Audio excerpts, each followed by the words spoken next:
A gente abre essa edição do Agora CNN com mais uma provocação do entorno do presidente Donald Trump ao Brasil. O conselheiro de Trump, Jason Miller, usou as redes sociais para mandar um recado ao STF. Disse que não vai parar ou desistir até que o ex-presidente Jair Bolsonaro seja solto. A declaração de Miller foi publicada no X em resposta a um internauta que disse que o impeachment do ministro Alexandre de Moraes seria mais importante.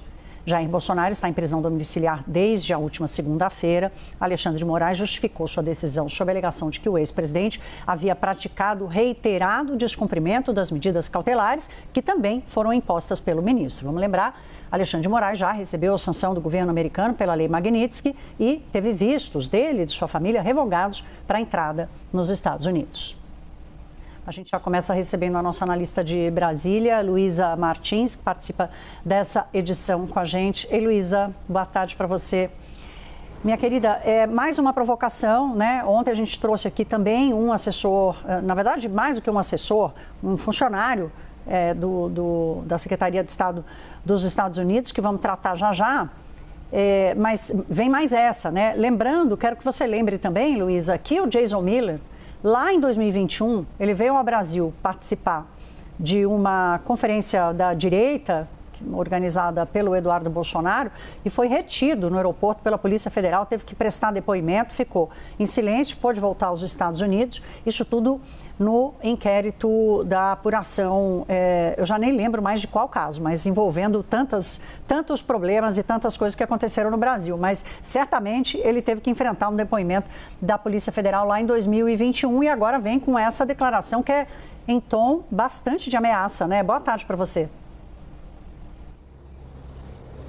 Aqui neste domingo, no Agora CNN. Pois é, Thaís, são tantos inquéritos que tratam aí sobre essa questão dos atos antidemocráticos, das milícias digitais, que a gente até se perde um pouco, né? Nesse caso de Jason Miller em 2021, salvo engano, foi o inquérito que até hoje está aberto e que apura, então, essas chamadas milícias digitais e também todo esse contexto que a gente tem visto desde que foi aberto o inquérito das fake news lá em 2019 pelo ministro Dias Toffoli, que designou o ministro Alexandre de Moraes para ser o relator da investigação, e foi isso que gerou essa prevenção, né? Essa situação em que Moraes acabou sendo o relator de todas essas investigações que envolvem, por exemplo, o 8 de janeiro e até agora essa última ação penal sobre a tentativa de golpe de Estado.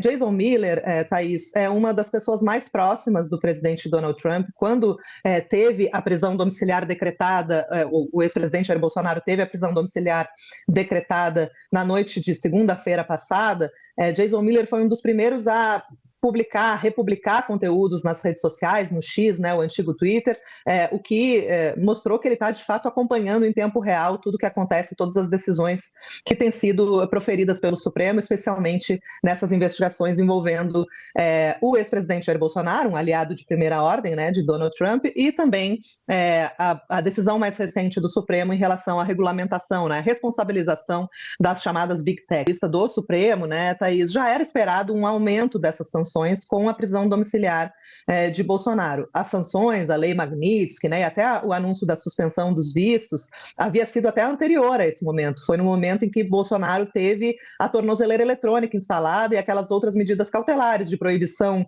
de uso das redes sociais, proibição de se aproximar de embaixadas, por exemplo. Então, aquilo já havia gerado as sanções e, mesmo assim, Moraes dobrou a aposta. Isso foi considerado, né, uma situação em que Moraes enfrentou toda essa ofensiva dos Estados Unidos e decretou a prisão domiciliar de Bolsonaro por um descumprimento ali dessa medida de uso das redes sociais, devido a vídeos que foram publicados pelos seus filhos na rede, vídeos em que Bolsonaro não fala nada demais, é verdade, ele apenas saúda ali os manifestantes que estavam nos atos do último domingo, mas de qualquer maneira, independentemente do conteúdo, havia uma decisão judicial que o impedia de aparecer nas redes sociais, mesmo que fosse pelas redes sociais de familiares, como foi o caso, né? Por exemplo, ali o Eduardo e Flávio Bolsonaro. Então, além de ter dobrado a aposta, Thaís, Moraes ainda deixou no ar a possibilidade de essa domiciliar virar algo ainda mais grave, que é uma prisão preventiva caso haja um novo descumprimento das medidas cautelares que seguem em vigor. Tudo isso, é claro que a gente está falando de um momento pré-julgamento de mérito, né? Pré-julgamento da ação penal sobre o golpe. Essa ação penal está prevista para ser julgada durante o mês de setembro, então falta pouco tempo para esse julgamento começar na primeira turma, segundo as expectativas do Supremo ali, né? O que se fala dos bastidores em relação à proximidade dessa data. E aí, se houver, como é a tendência, a condenação de Bolsonaro, aí ele vai para regime fechado, pelo menos por um tempo, para cumprir, né, a pena definitiva a qual ele eventualmente for condenado no âmbito da primeira turma, Thaís. E um ataque israelense na faixa de Gaza matou 6 jornalistas, incluindo 4 profissionais da Al Jazeera. Militares afirmaram que um dos jornalistas da emissora liderava uma célula do Hamas e estaria envolvido em ataques com foguetes contra Israel. A Al Jazeera rejeitou a alegação, assim como o profissional fez antes de morrer. O veículo o chamou de um dos jornalistas mais corajosos de Gaza e afirmou que os disparos foram uma tentativa desesperada de silenciar vozes em antecipação à ocupação do território palestino. Um grupo de defesa da liberdade de imprensa e um especialista das Nações Unidas já tinham alertado que a vida do jornalista estava em perigo por conta das reportagens que ele produzia em Gaza.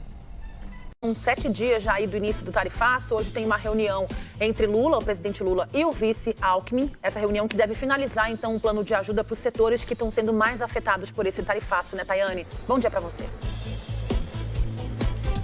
Exatamente, Cíntia. Ótimo dia a você, a Patrícia, todo mundo que acompanha a gente nesse começo de semana. Essa reunião entre o presidente e o vice está marcada para as 5 horas da tarde e a expectativa é que esse plano seja anunciado, seja divulgado ainda nessa segunda-feira. A gente tem aquela previsão inicial, né, de até amanhã, de acordo com o que disse o vice-presidente Geraldo Alckmin, mas a expectativa aqui é boa para que saia, então, até o fim do dia de hoje. Só para a gente relembrar o que a gente já tem de concreto para adiantar sobre esse plano de contingência, para ajudar os setores que serão afetados por esse tarifaço, tem as linhas de crédito em bancos públicos para pequenos produtores, compras governamentais de produtos que não conseguiram novos mercados, então seriam compras de produtos alimentícios específicos, como por exemplo o pescado lá do Ceará. Também tem a permissão de redução de até 30% da jornada e dos salários de trabalhadores em empresas com dificuldades financeiras ou auxílio de parte do salário, e também tem o adiamento por 120 dias do pagamento dos tributos federais. Esse adiamento, né, foi similar ao que aconteceu durante a pandemia de coronavírus. E também tem um programa para pequenas empresas exportadoras que permite recuperar parte dos tributos pagos ao longo da cadeia produtiva. Então, isso é o que a gente já apurou, né, informações de bastidores, mas é claro que o plano completo ainda precisa do aval do presidente Lula, já chegou nas mãos dele, já está aqui no Palácio do Planalto. O ministro da Fazenda, Fernando Haddad, disse que a expectativa é muito boa, que o presidente, inclusive, gostou bastante das soluções que foram apresentadas a ele, né, pelas pastas que ficaram responsáveis por dar esse retorno às pessoas, os setores que serão afetados, e a gente fica nessa expectativa para que ainda nessa segunda-feira a gente tenha esse plano divulgado.